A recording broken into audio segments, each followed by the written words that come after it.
வாழ்க வளமுடன். நேற்று என்ன சொன்னோம்? முன்னோர் சாவல்.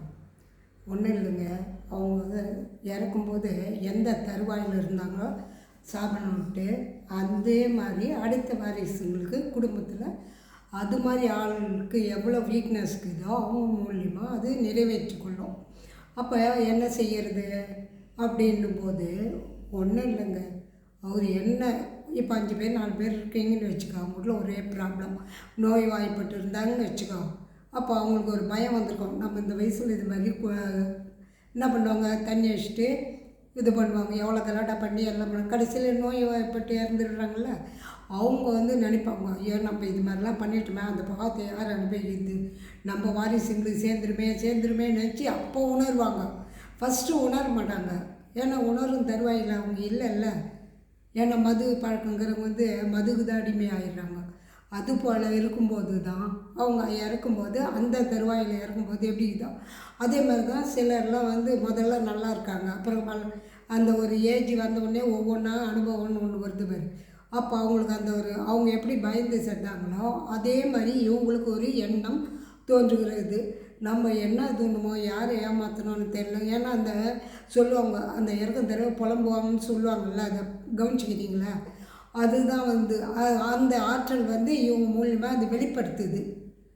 அப்போ சரிப்பா அப்படியே அவரோட போயிடுமா சாப்பிட்னா சொல்ல முடியாது. அவங்ககிட்ட 4 பேர் இருந்தால் ஒவ்வொருத்தருக்கும் ஒரு வீக்னஸ் இருக்குல்ல, அதை பொறுத்து தான் அவர் ஒவ்வொருத்தருக்காக பிரச்சனை பண்ணின்னு இருப்பார். அப்போது என்ன தாங்க வழி அதுக்கு? ஒன்றும் இல்லை, நீங்கள் வந்து எது உங்களுக்கு வந்து ஒரு பிஸ்னஸில் ப்ராப்ளம்னா முதல்ல நீங்கள் நினச்சி பாருங்கள், என்ன நடந்துக்குது, நம்ம முன்னோர்கள் என்ன செய்தாங்க, அண்ணன் தம்பிக்கு ஏமாற்றிட்டாங்களா? ஏன்னா எப்படி இருந்தாலும் ஒரு விடை தெரியறதுக்கு முன்னோர் யாராவது இருப்பாங்க, அவங்களே சொல்லுவாங்க, கண்ணா உங்கள் வீட்டில் உங்கள் பார்ட்னர் இது மாதிரி செஞ்சாருக்கண்ணே, அதனோட விளைவு தான் நீங்களாம் கஷ்டப்படுறீங்க அப்படின்னு சொல்லிட்டு சொல்லுவார். அதுக்கு தான் சொல்கிறேன், பிரபஞ்சம் வந்து யாராவது வயதானவங்களே வச்சுருப்பாங்க, அந்த சாபனை யார் யார் விட்டுக்குதோ அதுக்கு தெரிகிற மாதிரி பக்கத்தில் இது உருவாகும். அப்போ ஏங்க அவங்க சாபனை நாங்கள் பண்ணோம் அப்படின்னோம். ஒன்றும் இல்லை, நீங்கள் பிறக்கிறதுக்கு முன்னே பிரபஞ்சம் என்ன சொல்லுன்னா, கிருஷ்ணன் சொல்லுவார், என்ன செய்வாங்கன்னா, நீ இந்த அளவு பாவம் பண்ணிக்கிற, அந்த வீட்டுக்கு போனால் தான் உன் கர்மாவை கழிக்க முடியும் அப்படின்னு சொல்லிட்டு இந்த வீட்டில் இப்போ ஒரு நம்ம மனிதராக பிறகுறோம். பிறந்த உடனே என்ன முதல்ல சந்தோஷமாக தானே வளர்கிறோம். அந்த இடைப்பட்ட நேரத்தில் தானே பிரச்சனைன்னு ஒன்று உருவாது. கர்மா என்றைக்கு வந்து உங்களுக்கு கழியணுங்குதோ அப்போ தான் அந்த முன்னோர் சாப்பிட்ணும் ஸ்டார்ட் ஆகும். அப்போ என்ன பண்ணுறது? அதுக்கு தான் சொல்கிறது, கொஞ்சம் தியானம் பண்ணால் கொஞ்சம் கொஞ்சம் விலகும். மொத்த விலகுன்னா சொல்ல முடியாது. எதையுமே வந்து நாளைக்கு நடப்பது நீ யாராலும் சொல்ல முடியாதுல்ல. அதான் கிருஷ்ணன் சொல்லுவார், நீங்கள் வந்து ஒரு ஆன்மீகத்தில் இருந்து உங்களுக்குள்ளே விடை கேளுங்க. ஒரு கஷ்டம் வந்தால் முன்னோர் சாப்பிடணுன்னே இப்படியே சொல்லி காலத்தை ஒழிக்காதீங்க. நீங்கள் உணருங்க. உணரும்போது ஏதோ செஞ்சுருக்காங்க முன்னோர், அப்போ நமக்கு இந்த வீட்டில் பிறக்கணுன்னு நம்மளுக்கு பிறவி வந்துக்குது. அப்போது எல்லாமே நம்ம சகித்து கொள்ள வேணும். அப்போது சகிப்புத்தன்மை இருந்துன்னா மற்றவங்களுக்கு நீ நல்லது தானே செய்வீங்க, விட்டு கொடுப்பீங்களா எல்லாமே. அதுதாங்க ஒரு வீட்டில் நடந்தது. எதுக்குன்னா முன்னோர் சாப்பிட்னா நான் செக் பண்ணி பார்த்தேன்.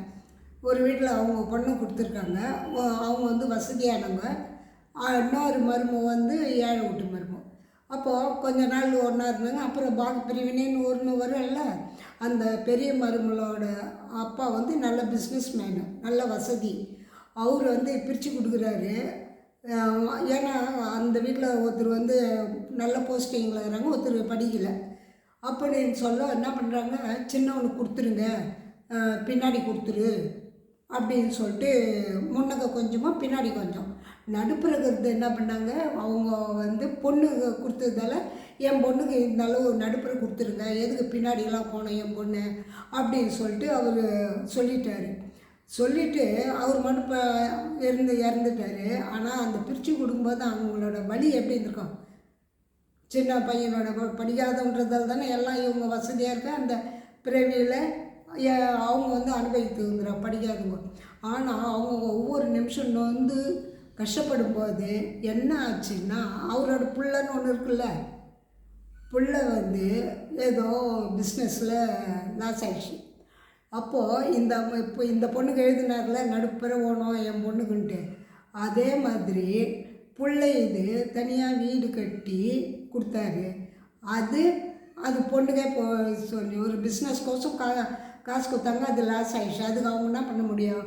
ஒன்றும் பண்ண முடியல. உடனே அவர் என்ன பண்ணிட்டாரு, உனக்கு தேவையில்லை என் பொண்ணுக்கு எழுதிடுன்னு எழுதிட்டார்.